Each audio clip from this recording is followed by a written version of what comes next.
আলহামদুলিল্লাহ আলহামদুলিল্লাহ, আল্লাহু আকবার। আমি দূরে যে পাহাড়টা আমি দেখাচ্ছি এটাই হচ্ছে জাবালে নূর, যেটাকে আমরা হেরা পর্বত হিসাবে চিনি আর কি। নবীজি সাল্লাল্লাহু আলাইহি সাল্লাম এই জাবালে নূর বা হেরা পর্বতে ধ্যানমগ্ন ছিলেন, আমরা সকলেই জানি এই ঘটনা।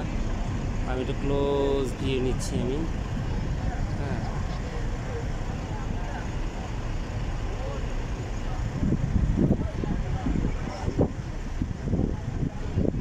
এই যে দুই পাহাড়ের মধ্যবর্তী জায়গা, অনেক মানুষ এখানে উঠতেছে।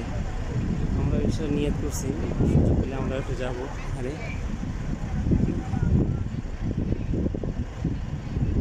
তো এটাই হচ্ছে সেই ঐতিহাসিক হেরা পর্বতের গুহা। মাশাআল্লাহ মাশাআল্লাহ,